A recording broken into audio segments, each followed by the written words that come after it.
बऱ्याच तरुण मुलांनी त्यांच्या गावात पण भजनी मंडळ चालू केली. मग आपण जे अभंग म्हटलेले ते सुद्धा त्या लोकांनी तिथे म्हटले आणि त्याच्या व्हिडिओ रेकॉर्डिंग मला पाठवल्या. त्याच्यामध्ये एखाद्या जरी माणसाने पंढरपूरची वारी केली असेल तरी त्याच्या पायाची धूळ फक्त मला म्हणजे नशिबात माझ्या लागू दे. कारण बऱ्याचदा काय होतं की तुम्ही एखाद्या लयीमध्ये चालला असाल आणि त्यामुळे दुसरा कुठलाही अभंग त्यामध्ये तुम्ही टाकू शकत नाही, मग ते नियम मोडल्यासारखं होतं. बऱ्याचदा असं सुद्धा झालंय की म्हणजे पोलीस कंप्लेंट झालेल्या आहे, पोलीस स्टेशनला एक दिवस बसवून ठेवलेले आहे आम्हाला.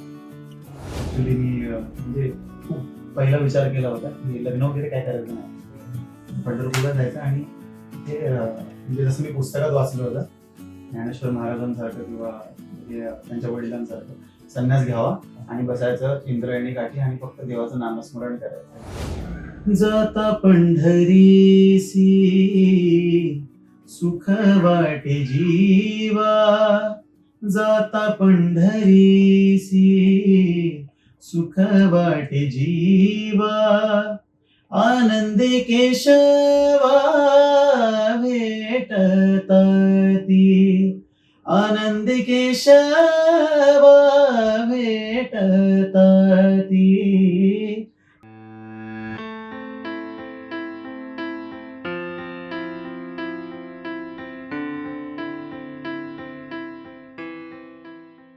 नमस्कार अविनाश, नमस्कार. तुझं या पॉडकास्ट मध्ये स्वागत आहे. थँक्यू.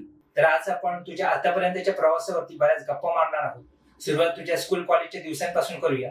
ते दिवस कसे होते आणि तुझं शिक्षण कशामध्ये झालं याबद्दल जरा सांग. नक्कीच. सर्वप्रथम मनापासून धन्यवाद की एमपी क्रिएशन यांनी मला ही सुवर्ण संधी दिली.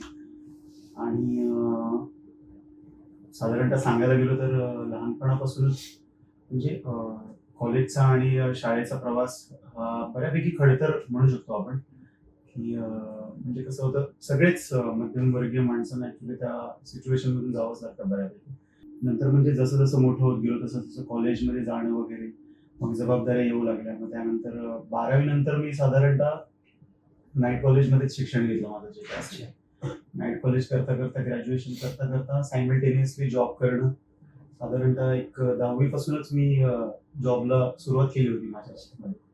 नॉर्मल तेव्हा एसटीडी बूथ्स असायचे आपल्या इथे, एसटीडी मध्ये ते कॉइन बॉक्स मध्ये मी जॉब करायचो तेव्हा. साधारणतः स्टार्टिंग सॅलरी माझी, मी स्वतः सुरुवात केलेली ते 250 रुपयापासून मंथली सॅलरी होती तेव्हापासून मी सुरुवात केली होती. नंतर मग इयर बाय इयर ग्राफ वाढत गेला, थोडं नंतर वाढत गेलं एक्सपिरियन्सनुसार. मग नवीन नवीन जॉब चेंज झाले आणि फायनली आता मी गोदरेज नावाची कंपनी आहे आपल्या इथे विक्रोळीला, तिथे मी जॉबला आहे सध्या ॲज अन ॲडमिनिस्ट्रेशन मॅनेजर म्हणू शकतो आपण. आणि मग ही भजनाची आवड कधीपासून सुरू झाली? भजनाची आवड मी लहानपणापासूनच सुरू झाली माझी. साधारणतः 5वी-6वी मध्ये असेल मी. तेव्हापासून भजनाची आवड माझी होतीच. कारण शाळेमध्ये असताना कसं होतं, बऱ्यापैकी हुशार होतो आणि त्यामुळे कोचिंग वगैरे हा प्रकार नव्हता.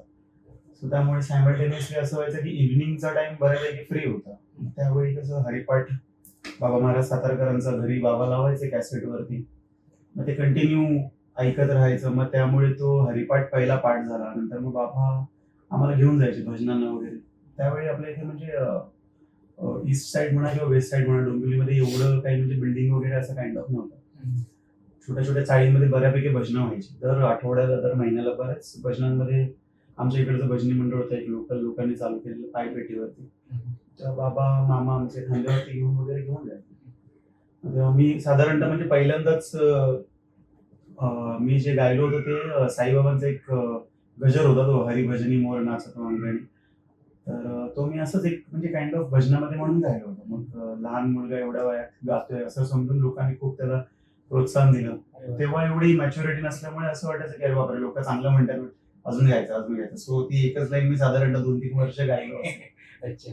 त्याच्यानंतर मग ती आवड लागत गेली. मग भजनं आमच्या इथे एक डोंबिवली ईस्ट मध्ये हनुमानाचं मंदिर आहे, तिथे मग साधारणतः तिथून भजनांना सुरुवात झाली. शनिवारी जाऊन तिकडे बसणं, मग वेगवेगळे इन्स्ट्रुमेंट वरती गाणं, स्वतः वाजवणं थोडंफार वगैरे, या गोष्टींमुळे मग ते जोपासत गेली कला.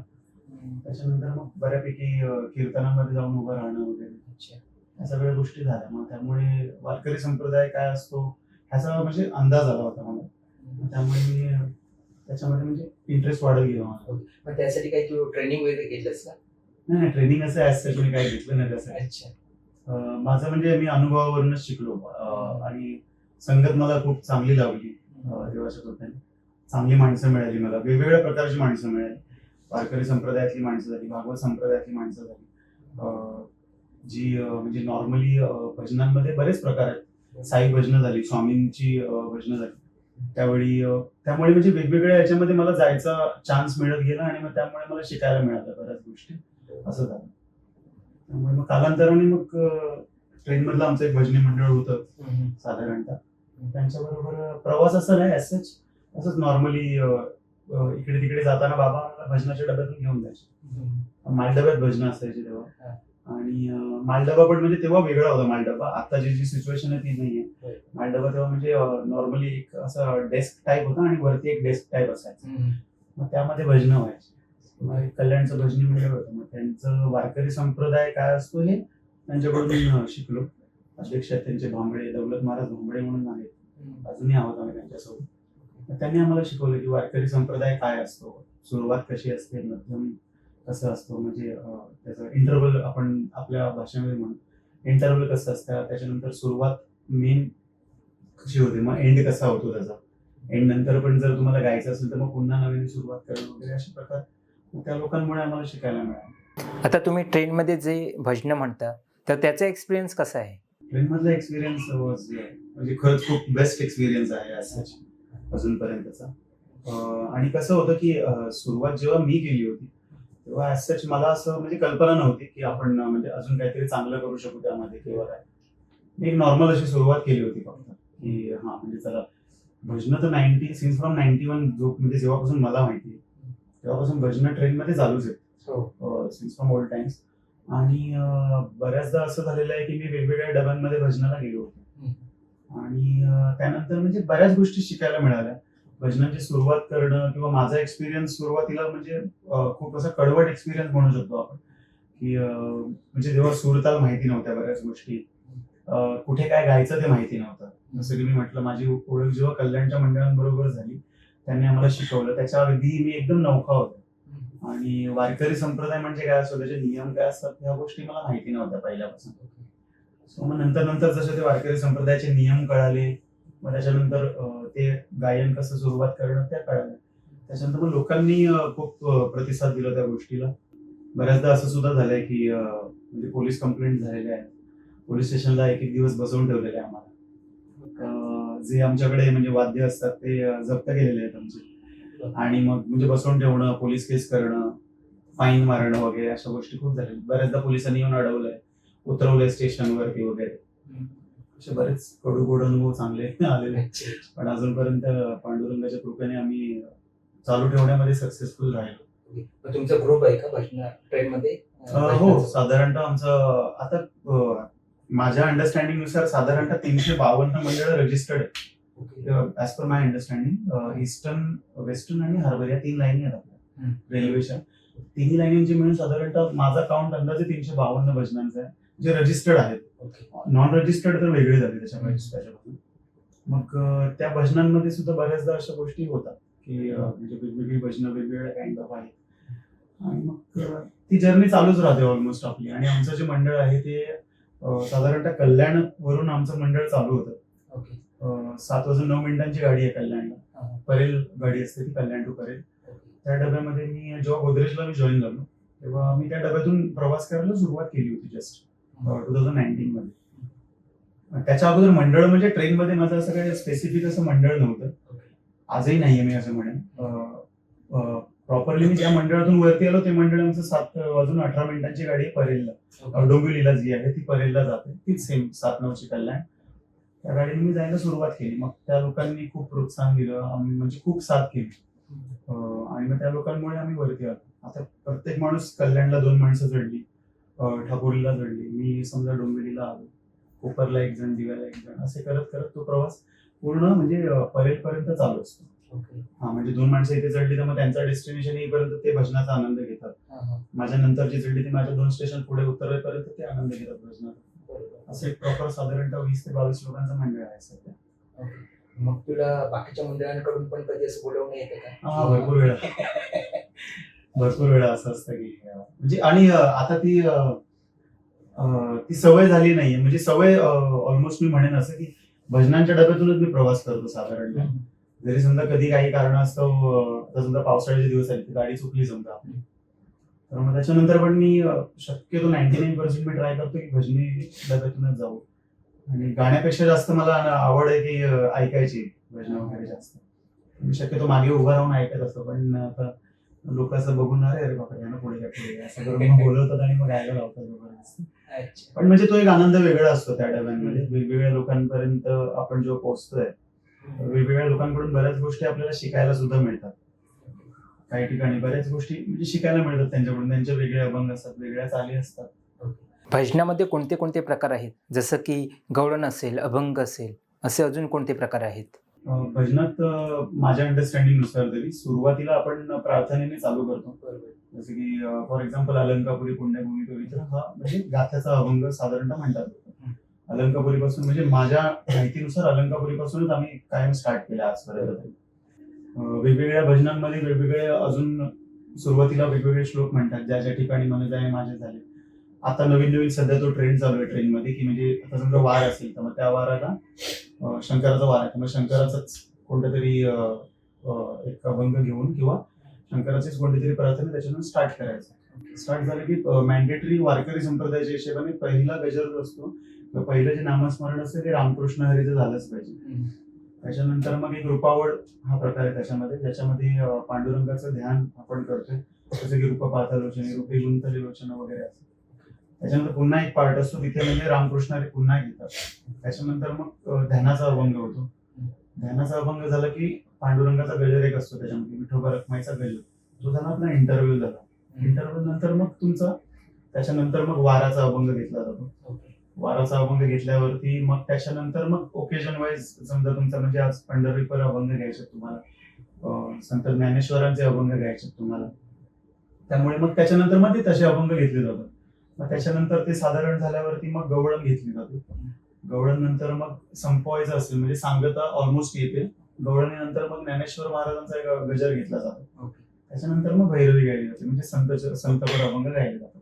त्याच्यानंतर मग एंड होतो पूर्ण, मग प्रार्थना करून मग गेले जातात भजनाचं. कीर्तनाचं ह्याच्यापेक्षा वेगळं इक्वेशन आहे ऍक्च्युली. कीर्तनामध्ये सुरुवात तुमची प्रार्थनेने होते, त्याच्यानंतर तुमचं रामकृष्ण हरीचा गजर झाला, त्याच्यानंतर रूप पातालोचनी घेतात किंवा कधी कधी आईच सुंदर ते ध्यान घेतात.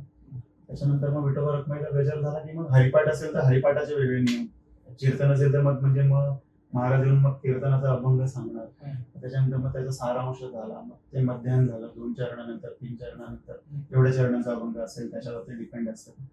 त्याच्यानंतर मग म्हणजे सेम त्याच्यानंतर मग कीर्तनाचा सारांश झाला की मग ज्ञानेश्वर माऊलींचा गजर, मग शेवटची वेळ भैरवी रागामध्ये गाऊन मग एंड करतात. बरेच वेगवेगळ्या भजनांचे वेगवेगळे प्रकार. आपल्या इथे मालवणात वेगळे प्रकार झाले. त्यांची अशी सुरुवात असं म्हणजे अशी नसते, वेगळी असते काइंड ऑफ. मी ऍक्च्युली त्या गोष्टींशी फॅमिलियर नाहीये, कारण म्हणजे जास्त फॅमिलियर नाहीये. एकदा दोनदा मी गेलोय त्या भजनांमध्ये. भजन आपली सेमच असतात शक्यतो, ते पण गाथ्यावरतीच फोकस जास्त करतात, पण त्यांचे नियम वेगळे आहेत असं जोपर्यंत मला अंदाज आहे तोपर्यंत. आता जे मी नियम सांगितले हे वारकरी संप्रदायाचे नियम आहेत. ऍज नाव जो पाया म्हणजे संत तुकाराम महाराजांनी घालून दिलाय, आपण त्या पायानुसार मी वारकरी संप्रदायाचे नियम मी त्यानुसार पाळतो. भजनाला डिजिटल प्लॅटफॉर्मवरती आणण्याची कल्पना तुझ्या डोक्यात कशी आली? कल्पना असं जसं काय नव्हतं माझं. सोशल मीडिया हा प्रकार ऍक्च्युली मी जास्त त्या गोष्टीमध्ये कधी गेलोच नाही. कारण कसं झालेलं की ठीक आहे यूज करायचो आपण, बट पहिल्यांदा असं झालेलं की मेसेंजर आला, फेसबुक आला, त्यावेळी म्हणजे व्हॉट्सअपचा नवीन नवीन ट्रेंड आला होता. आणि त्यावेळी काय असं मनी धनी नव्हतं, आणि just all of a sudden एका व्यक्तीने अशीच आमची व्हिडिओ काढून ती पोस्ट केली होती फक्त. आणि मग त्यांनी जशी पोस्ट केली तसं त्यांनीच मला फोन करून सांगितलं, अरे मी पोस्ट केली तर तू पण तुझ्या याच्यावरती पोस्ट करून टाक वॉलवरती फेसबुकच्या असं. त्यावेळी इंस्टाग्राम इतक्या ट्रेंडमध्ये नव्हता साधारणतः 2019 मध्ये. मग त्यांचं बघून मग मी इथे पोस्ट केलं फक्त, आणि मग लोकांनी बऱ्यापैकी खूप चांगला प्रतिसाद दिला त्यावेळी 2019 मध्ये. आणि मग ते टाकल्यावरती मग कसं आमच्या ग्रुप मधल्या माणसांनी खूप प्रोत्साहन दिले की नाही एक चांगलं झालं, आता आपण अजून काहीतरी करायला पाहिजे. मग रोज मग ते लोकच व्हिडिओ शूट करायचे आणि मग त्या लोकांनी सांगायचे अरे हे पोस्ट करा, मग हे पोस्ट करा. मग असं जेव्हा आम्ही सुरुवात केली तेव्हा साधारणतः माझे काहीतरी हजार पण नसतील, 700-800 फॉलोअर्स होते. आणि मग नंतर मग तो ट्रेंड आता जाऊन 95,000 काहीतरी फेसबुकला फॉलोअर झाले आमच्या. लोकांनी बऱ्यापैकी म्हणजे आज पण अशी लोक बरीच आहेत की ज्या लोकांना वारकरी संप्रदायातली भजनं खूप आवडतात. त्यामुळे त्या लोकांपर्यंत म्हणजे माझा तरी प्रयत्न असा असतो की चांगल्या गोष्टी पोहोचवाव्यात त्यांच्यापर्यंत. आणि त्यामुळे ना ते जास्त लोकांपर्यंत पोहोचलं. हा, ते एक त्याचा फायदा आहे. बऱ्याच लोकांपर्यंत गेलं ते. हो. आता ऍज सच नाव मला महाराष्ट्रातल्या म्हणजे बऱ्याच गावातून, त्यांची मी नावं सुद्धा ऐकली नाही, अशा बऱ्याच गावातून मेसेजेस येत असतात मेसेंजरवरती. डेली येतात मेसेजेस.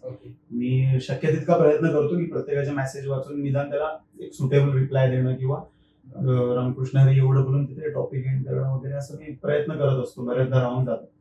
बट सोशल मीडियाचा फायदा मला हा झाला की लोकांपर्यंत मला पोहोचता आलं, चांगल्या गोष्टी पोहोचवता आल्या. आणि आताच्या काळाला म्हणजे मध्यंतरी पण माझ्याकडे बऱ्याच अशा गोष्टी आल्या कानावरती की बऱ्याच तरुण मुलांनी त्यांच्या गावात पण भजनी मंडळ चालू केली. मग आपण जे अभंग म्हटलेले ते सुद्धा त्या लोकांनी तिथे म्हटले आणि त्याच्या व्हिडिओ रेकॉर्डिंग मला पाठवल्या. अरे आता हे आम्ही गायले, हे बघा बरोबर आहे का. पण ते बरोबर की चूक ते नंतरच, मी कधी त्या गोष्टीवरती लक्षात दिलं नाही. बरोबर की चूक, स्वर कसा लागलाय, आमचा आवाज कसा, मी नाहीच. मी ते म्हणजे अभंग ऐकून आणि जो तो शब्द मला तो बोलला की तुमचं ऐकून आम्ही गावी आमच्या चालू केलं हे बघून, त्याच्यामध्ये मला भयंकर समाधान लाभलं की अरे बापरे, आपण जर म्हणजे एका जरी माणसाला आपल्याला काहीतरी देता आलं तर मग ती खूप मोठी गोष्ट वाटली मला माझ्या अनुषंगाने. आम्ही सुद्धा तुझं बघून चालू केलंय. कारण काय होतं, आमच्या गावात पहिला मोठ्या लोकांचा ग्रुप होता, तर ते संगीत वालं भजन वगैरे करायचे. की आता आम्ही वारकरी टाईप चालू केलंय आणि आता आम्ही म्हणतो. आणि तो एक आनंद वेगळाच आहे. म्हणजे पहिलं आम्ही जायचो ना तर बाबा घरातलं कोणतरी एक गेलं पाहिजे म्हणून जायचं. पण जेव्हापासून आम्ही स्वतः म्हणायला चालू केलं ना, मी आता अभंग गवळण वगैरे घेतो, तर त्या वेळेपासून अजून इंटरेस्ट वाढला. कधी चतुर्थी येते, गावी जातोय आणि ते म्हणतोय. नाही, बरीच लोक त्या गोष्टीमुळे बऱ्याच लोकांपर्यंत पोहोचता पण आलं आणि बरीच लोक मोटिवेट सुद्धा झाली त्या गोष्टींमुळे. वेगळी ओळख ते तर आहेच, असं काय नाहीये की म्हणजे मी स्वतः कधी असं समजलं नाहीये की वेगळी ओळख मला निर्माण करायची त्यामुळे मी त्या गोष्टीमध्ये गेलोय. मी फक्त त्या एका शब्दामुळे मी खूप मोटिवेट स्वतः झालो की लोकांपर्यंत मला पोहोचता आला आणि लोकांनी म्हणजे त्या गोष्टीला ऍक्सेप्ट सुद्धा केलं. बऱ्याचदा बऱ्याच लोकांचं असं होतं की बरेच लोक प्रयत्न करतात पोहोचण्याचा, पण त्यांना त्या पद्धतीने ऍक्सेप्ट केलं जात नाहीये. काही लोक न्यूसेन्स म्हणतात. ट्रेनच्या डब्यामधला जो प्रवास असतो आपला कधी बऱ्याच लोकांना ते न्यूसेन्स वाटतात किंवा बरेच लोक म्हणतात की आजारी असल्यावरती वगैरे काय होईल असं, असे सुद्धा अनुभव आलेले आहेत. पण त्या सगळ्या अडचणींवरती मात करून सुद्धा बऱ्याच लोकांचा म्हणजे 10 लोकांचा जरी विरोध आहे तरी बाकीच्या 90 लोकांचा आपल्याला सपोर्टच मिळाला काय. आणि त्या गोष्टीमुळे ती प्रेरणा मिळाल्यामुळे आपण तो पुढे प्रवास अजूनपर्यंत कंटिन्यू ठेवू शकतो असं झालं. तुझा एखादा गवळण किंवा अभंग गातानाचा अनुभव कसा आहे? म्हणजे कधी कधी असं होतं ना की एखाद्या वेळी आपण गातो आणि आपण त्यात तल्लीन होऊन जातो, असं काही तुझा एक्सपिरियन्स? बऱ्याचदा असं होतं ऍक्च्युली. कोविड पिरियडमध्ये साधारणतः मी कोविड पिरियडमध्ये असंच नाही, बट कोविड पिरियड हा असा पिरियड होता ज्यावेळी म्हणजे मी अक्षरशः म्हणजे माझ्या डोळ्यात पाणी आलं होतं गाताना. युजली मी जेव्हा मंदिरात अभंग गायला जातो किंवा ट्रेनमध्ये जरी असेल तेव्हा म्हणजे माझ्या डोळ्यासमोर समजा आता पांडुरंगाचं नामस्मरण आपण करतोय, समजा देवाचं रूपाचं एखादं गुणगान गाण्याचा अभंग समजा घेतोय, तर मग माझी बेसिक कॉन्सेप्ट मी डोक्यात ही ठेवतो की आपल्याला पांडुरंगाची मूर्ती आपल्याला आठवून मगच गायचंय. त्यामुळे युजली मी भजनांमध्ये डोळे बंद करून गात असतो. बऱ्याच लोकांनी तर अशा पण कमेंट केलेल्या आहेत की अरे बापरे म्हणजे आंधळा वगैरे आहे की काय असं. बऱ्याच लोकांचे असे कमेंट सुद्धा आहेत त्याच्यावरती.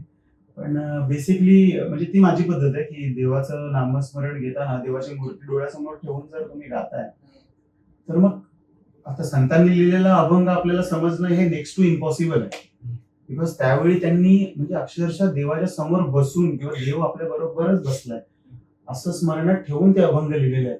तर त्यांच्या लेवलपर्यंत पोहोचणं म्हणजे आपल्याला 7 जन्मात जमणार नाही. त्यामुळे आपण जास्तीत जास्त एवढं करू शकतो की त्याचा अर्थ समजून घेण्याचा प्रयत्न करू शकतो.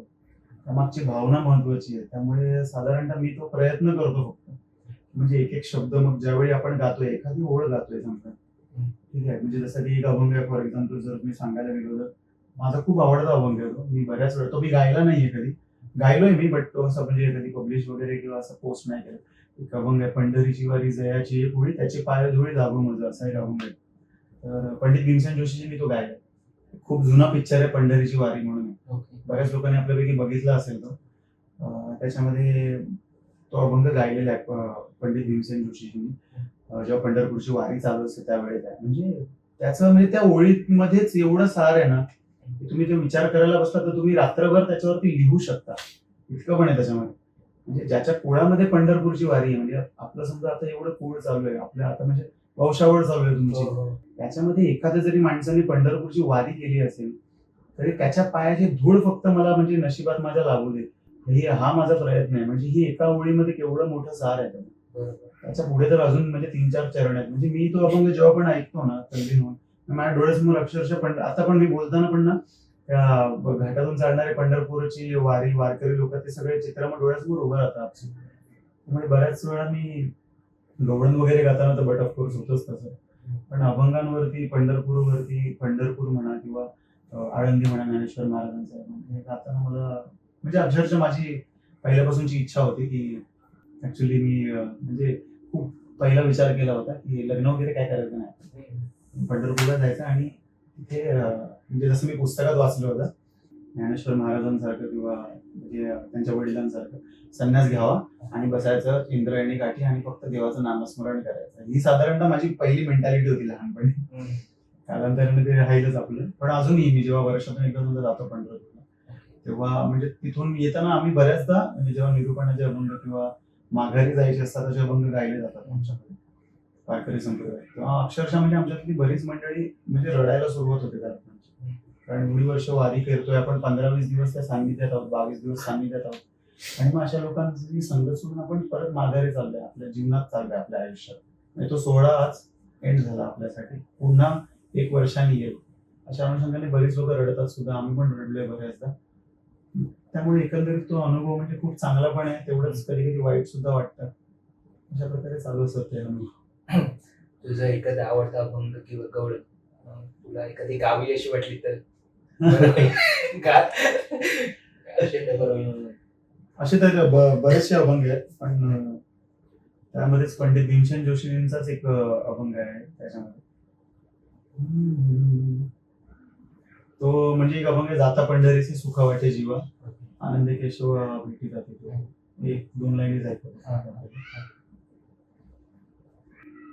जाता पंढरीसी सुख वाटे जीवा, जाता पंढरीसी सुख वाटे जीवा, आनंदे केशवा भेटता ती, आनंद केशवा भेटता ती, जाता पंढरीसी सुख वाटे जीवा, जाता पंढरीसी. या सुखाची उपमा नाही त्रिभुवनी, सुखाची उपमाया, सुखाची उपमा नाही त्रिभुवनी, पाहिली शोधुनी अवघी तीर्थे, अवघी तीर्थे, अवघी तीर्थे, जाता पंढरीसी सुख वाटे जीवा, जाता पंढरीसी. धन्यवाद.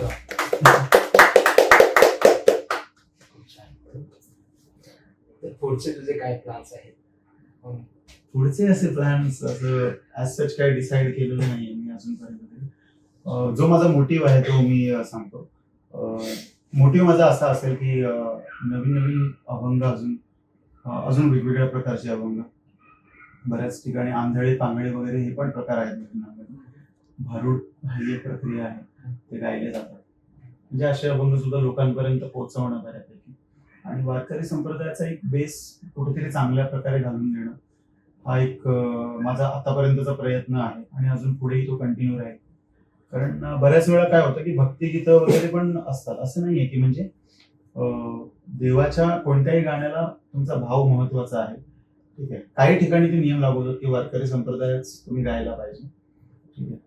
माझं तरी असं म्हणणं आहे की बऱ्याच ठिकाणी भरपूर नवीन नवीन तरुण मुलं सुद्धा बऱ्याचदा असं असतं की त्यांना वारकरी संप्रदायाचे सुद्धा नियम माहिती नाही. ठीक आहे.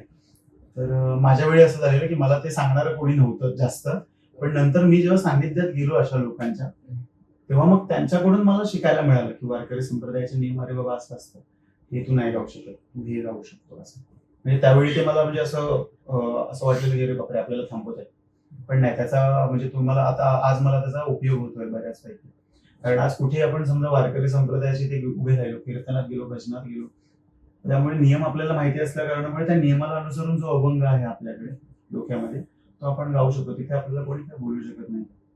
आणि पात्रता सिद्ध होते अशातला प्रकार नाही आहे तो. पण तुम्हाला एक बेसिक नॉलेज असणं कुठल्याही गोष्टीच्या बाबतीत महत्वाचं आहे असं मला वाटतं. त्यामुळे माझा प्रयत्न तो राहील की जसं म्हणजे माझी आजपर्यंतची सोबत देणाऱ्या मंडळींकडून मी जेवढं शिकलोय ते माझ्याकडून मला पुढे पोहोचवायचं आहे लोकांपर्यंत. हा बेसिकली माझा मोटिव्ह आहे अजूनपर्यंत. अच्छा, तुला माहिती असलेले नियम जरा सांगशील का, म्हणजे प्रेक्षकांना पण समजतील वारकरी वारकरी संप्रदायाचे संप्रदायाचे? वारकरी संप्रदायाचे नियम इन द सेन्स कसं असतं ना, साधारणतः कीर्तनात वेगळे नियम आहेत, भजनात तर वेगळे नियम आहेत तुमच्या.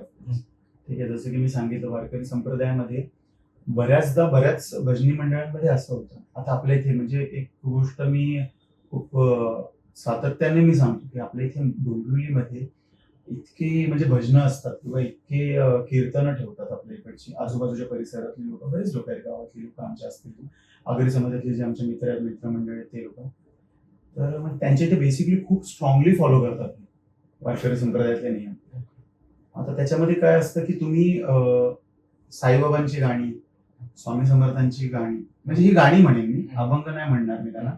बिकॉज काय होतं ना की जे अभंग किंवा जे गवळणी म्हणा किंवा ज्या काही ओव्या असतील तर ज्या संतांनी रचलेल्या आहेत. ठीक आहे. तर मग त्या बेसिकली त्या तुम्ही वारकरी संप्रदायात गाऊ शकता. संत ज्ञानेश्वर झाले, तुकाराम झाले, एकनाथ झाले, निवृत्तीनाथांचे अभंग झाले. ठीक आहे. त्यांचे अभंग तुम्ही वारकरी संप्रदायात तुम्ही गाऊ शकता. अपार्ट फ्रॉम दॅट दुसरं जर तुम्हाला काय गायचं असेल त्याच्यामध्ये तर ते तुम्ही भजन संपल्यावरतीच गा, असं माझं म्हणजे बेसिकली माझं हे म्हणणं असेल. कारण बऱ्याचदा काय होतं की तुम्ही एखाद्या लयीमध्ये चालला असाल आणि त्यामुळे दुसरा कुठलाही अभंग त्यामध्ये तुम्ही टाकू शकत नाही, मग ते नियम मोडल्यासारखं होतं. बऱ्याचदा वारकरी संप्रदायामध्ये हे सांगितलं जातं.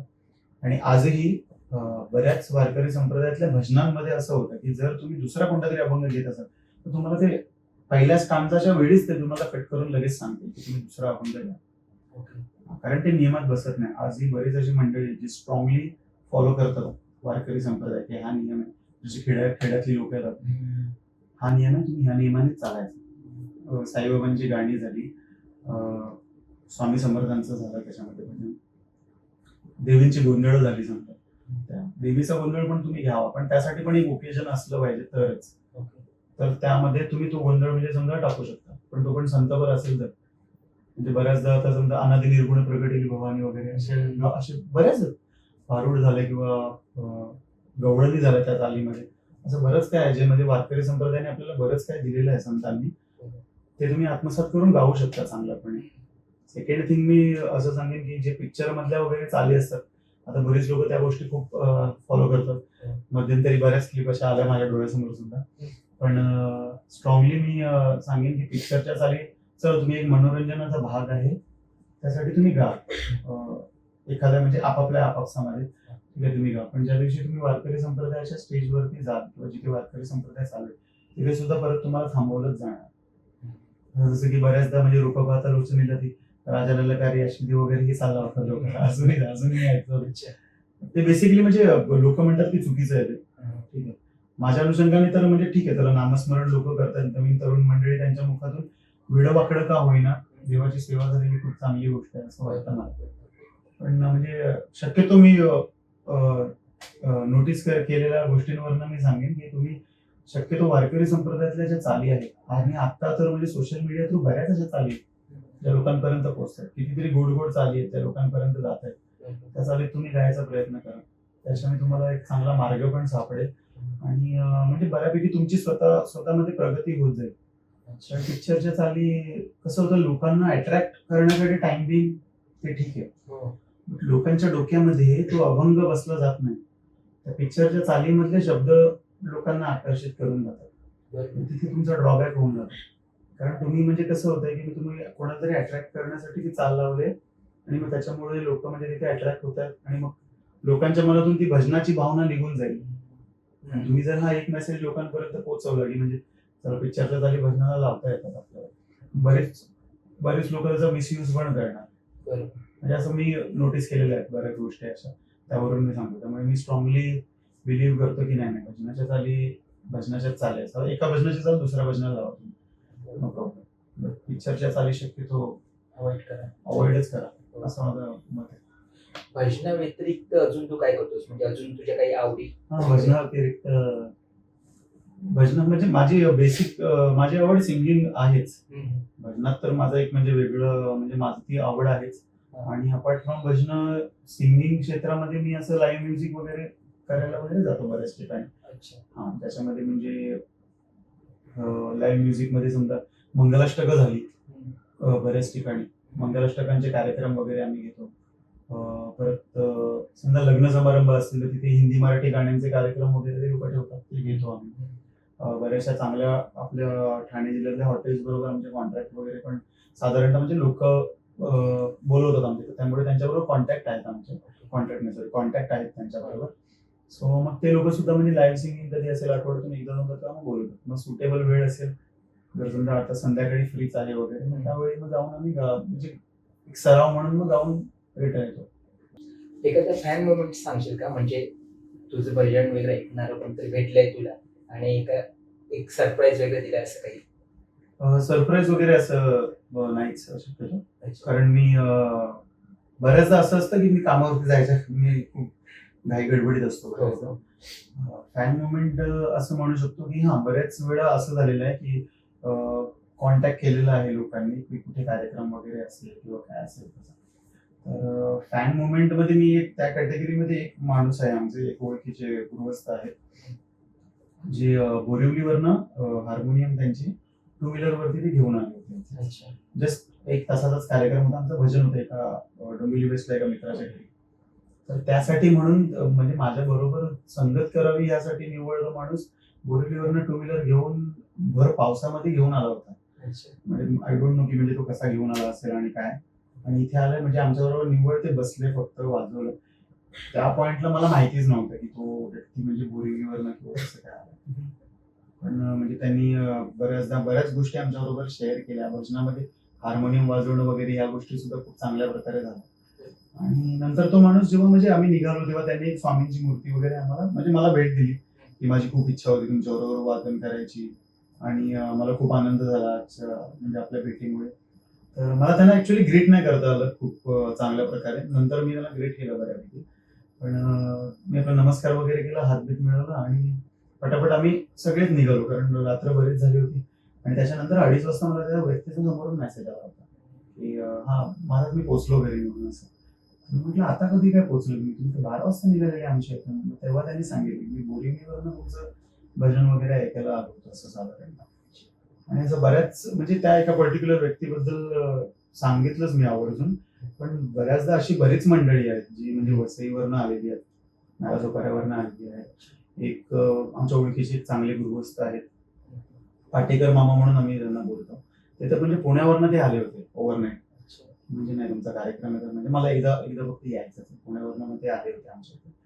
अशी बरीच मंडळी आहेत. आता हे म्हणजे बरेच लोक रोज भेटतात ट्रेन मधून उतरल्यावरती, असं म्हणजे नमस्कार वगैरे करतात, मग एक फोटो काढूया का, मग फोटो काढतात वगैरे असं म्हणतात. अरे वा, खूप छान.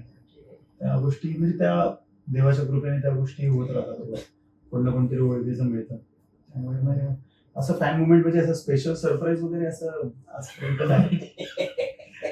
शक्यतो खूप अवॉइड असं नाही म्हणू शकत मी, बट जास्त कोणाशी बोलणं मिळणं मी खूप जास्त शक्यतो अवॉइड करतो. कारण कसं कामामुळे आणि इव्हिनिंगला माझे वेगळे प्लॅन्स असतात, जसं लाईव्ह म्युझिक झाले साधारणतः, किंवा अजून भजनं तर म्हणजे कंटिन्यू चालू असतात कार्यक्रम. प्रॅक्टिस झाली समजा कधीच्या काळी कुठे, मग अशा गोष्टी असल्यामुळे मला शक्यतो कोणाला वेळ देता येत नाही. म्हणजे इव्हन माझ्या फॅमिलीला सुद्धा मला वेळ देता येत नाही जास्त. ओव्हरनाईट म्हणजे मी निव्वळ म्हणजे साधारणतः रात्री 12-12:30 घरी जाऊन झोपायचं, फक्त जेवून सकाळी 6 वाजता उठून परत कामावर जायचं. बस हाच शेड्यूल असतो माझा. त्यामुळे फॅमिलीचा अजिबात म्हणजे त्यांना मला वेळ देता येत नाही बऱ्यापैकी असं. त्यामुळे फॅमिलीचा सपोर्ट कसा आहे तुझा? फॅमिलीचा सपोर्ट अजूनपर्यंत चांगला आहे. पुढचं माहिती नाही, पण अजूनपर्यंत तरी बऱ्याच गोष्टी त्या लोकांनी अलाव केलेल्या आहेत मला. आई बाबा तर म्हणजे कायमच त्यांनी सपोर्ट केलाय मला. लहान भाऊंचा, आता माझी मिसेस, तिचा पण भरपूर सपोर्ट आहे. की बऱ्याच गोष्टींमध्ये असं बऱ्याचदा झालेलं आहे की काही प्लॅन्स असतात की जे तिने बनवलेले असतात, बट माझ्या कार्यक्रमांमुळे बऱ्याचदा तिला सॅक्रिफायसेस करावे लागले. बऱ्याच गोष्टींमध्ये तिला नाहीच जमत आहे, म्हणजे मला समजा जमत नाही. तर मग अशा वेळी तिने ती वेळ सावरून नेलेली आहे बऱ्यापैकी. आणि आताही म्हणजे बऱ्याचदा असं असतं की अरे बाहेर फिरायला नाही जाता येते आपल्याला, किंवा कुठेच जाता येत नाहीये. गेल्या 3 वर्षात मी म्हणजे फिरवलं असेल माझ्या मिसेसला तर मी फक्त डोंबिवली ईस्ट आणि डोंबिवली वेस्टच फिरवलं. कंटाळा आला की गाडीवरनं घ्यायचं आणि गाडी घेऊन आपलं इथे इकडे तिकडे राऊंड मारायचे बस आणि घरी जायचं. त्यामुळे म्हणजे कार्यक्रमांमुळे बेसिकली त्यामुळे बाहेर जाता येत नाही. पण कधी अशी तक्रार वगैरे किंवा असं काहीच नाही. त्यांचं असं आहे की नाही, तुला जे आवडतं ते कर, जेव्हा तुझं मन असेल तेव्हा जाऊ, नाही जायला भेटलं तरी पण ठीक आहे. असं फॅमिलीचा सपोर्ट ॲज सच खूप चांगला आहे. सगळे खूप चांगल्या पद्धतीने सपोर्ट करत असतात. इव्हेंच्युअली वाईट पण वाटतं त्यांना की तब्येतीची काळजी घेता येत नाहीये, कुठे जाता येत नाहीये वगैरे या गोष्टी.